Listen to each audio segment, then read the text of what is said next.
마태복음 12장. 어느 안식일에 예수께서 제자들과 함께 곡식이 무르익은 밭 사이를 거닐고 계셨다. 제자들이 배가 고파 곡식 이삭을 따서 씹어 먹었다. 바리새인들이 그 일을 예수께 일러 바쳤다.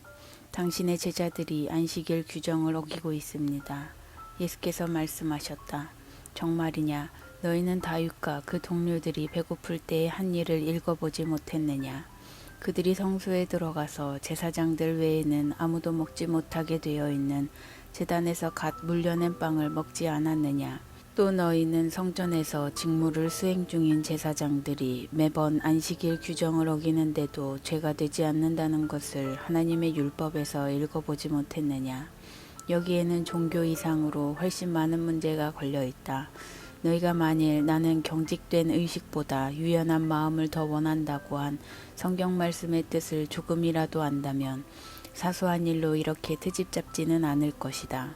인자는 안식일의 종이 아니라 주인이다. 예수께서 밭을 떠나 그들의 회당에 들어가셨다. 거기에 한쪽 손이 오그라든 사람이 있었다. 그들은 예수께 안식일에 병을 고치는 것이 율법에 맞습니까? 하고 물었다. 예수를 함정에 빠뜨리려고 했던 것이다. 예수께서 대답하셨다. 여기에 혹시 자신의 어린 양 한 마리가 골짜기에 떨어졌는데 안식일이라고 해서 그 어린 양을 끌어내지 않을 사람이 있느냐?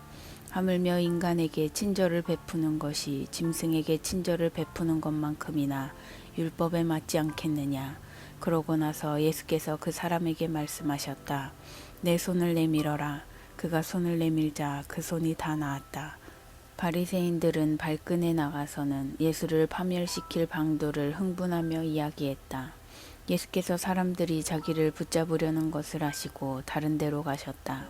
많은 사람들이 따라왔고 예수께서는 그들을 다 고쳐주셨다. 또 그들에게 소문을 내지 말라고 당부하셨다. 이사야가 기록한 대로 하신 것이다.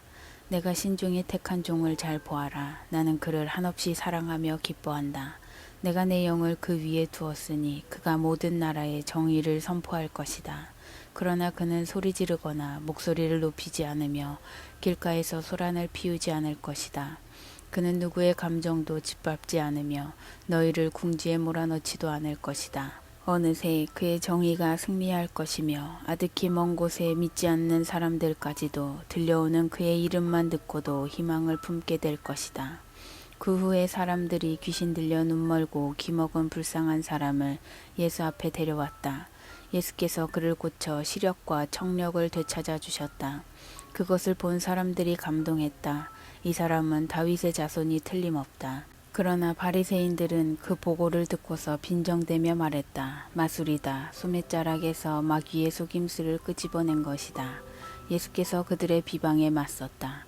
같은 사람에게 서로 상반되는 판결을 내리는 재판관은 자기 말을 무효로 하는 것이다.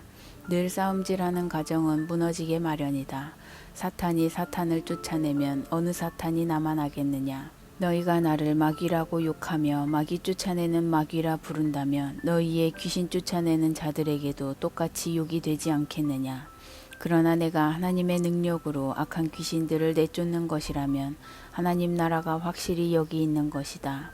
환한 대낮에 시퍼렇게 눈을 뜬 건장한 사내의 집에 들어가서 그 살림을 가지고 달아나려면 먼저 그 사람을 묶어야 하지 않겠느냐.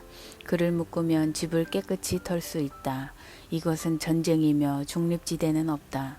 내 편이 아니라면 너희는 내 적이다. 돕지 않으면 방해하는 것이다.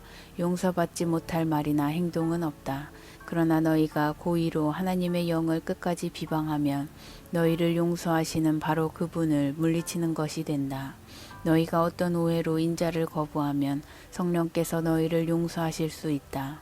그러나 성령을 거부하면 너희는 자신이 걸터앉은 나뭇가지를 톱으로 잘라내는 것이고 용서하시는 그분과의 모든 관계를 너희 자신의 사악함으로 끊어버리는 것이다. 건강한 나무를 키우면 건강한 열매를 거둔다. 병든 나무를 키우면 벌레 먹은 열매를 거둔다. 열매를 보면 나무를 알 수 있다. 너희 생각은 뱀 구덩이와 같다. 너희 생각이 그렇게 더러운데 어떻게 너희 말이 온전할 수 있겠느냐. 너희 말에 의미를 부여해 주는 것은 사전이 아니라 너희 마음이다. 선한 사람은 철마다 선한 행실과 선한 말의 열매를 맺는다. 악한 사람은 과수원의 마른 병과 같다. 내가 너희에게 말한다. 이 부주의한 말 한마디 한마디가 되돌아와서 너희를 괴롭힐 것이다. 결산의 날이 올 것이다. 말에는 막강한 힘이 있다. 말에 신중을 기하여라. 말이 너희를 구원할 수도 있고 너희를 저주할 수도 있다. 나중에 종교학자와 바리새인 몇 사람이 예수를 찾아왔다. 선생님, 당신의 신임장을 보고 싶습니다. 하나님이 함께 하시는 일이라는 확실한 증거를 보여주십시오. 기적이라도 보여주시지요. 예수께서 말씀하셨다. 너희가 증거를 찾고 있으나 엉뚱한 증거를 찾고 있다. 너희는 너희의 호기심을 만족시켜주고 기적에 대한 너희의 욕망을 채워줄 무언가를 바란다. 그러나 너희가 얻게 될 유일한 증거는 증거처럼 여겨지지 않는 요나의 증거뿐이다. 사흘 밤낮을 물고기 뱃속에 있었던 요나처럼 인자도 사흘 밤낮을 깊은 무덤 속에서 지낼 것이다. 심판날에 니느웨 사람들이 일어나 이 세대를 정죄할 증거를 내놓을 것이다. 요나가 설교할 때 그들이 자신들의 삶을 고쳤기 때문이다. 요나보다 더 큰 설교자가 여기 있는데도 너희는 증거를 따지고 있다. 심판날에 시바 여왕이 앞에 나와서 이 세대를 정죄할 증거를 제시할 것이다. 여왕이 지혜로운 솔로몬의 말을 들으려고 먼 땅 끝에서부터 찾아왔기 때문이다. 솔로몬의 지혜보다 더 큰 지혜가 바로 너희 앞에 있는데도 너희는 증거 운운하며 억지를 부리고 있다. 사람에게서 쫓겨난 더러운 악한 귀신은 광야를 이리저리 떠돌며 자기가 들어갈 만한 오아시스, 곧 순진한 영혼을 찾아다닌다. 아무도 찾지 못하면 귀신은 내가 전에 있던 소굴로 돌아가자 하고 말한다. 돌아가 보니 그 사람은 흠 하나 없이 깨끗한데 텅 비어 있다. 그래서 악한 귀신은 달려가서 자기보다 더 악한 귀신을 7이나 끌어모아서는 다 함께 그 사람 안에 들어가 난장판을 벌인다. 결국 그 사람의 상태는 깨끗함을 받지 않았던 처음보다 훨씬 나빠진다. 바로 이 세대가 그렇다. 너희 생각에는 너희가 삶의 쓰레기를 치워내고 하나님 앞에 준비된 것 같을지 모르나 너희는 내 나라의 메시지를 순순히 받아들이지 않았다.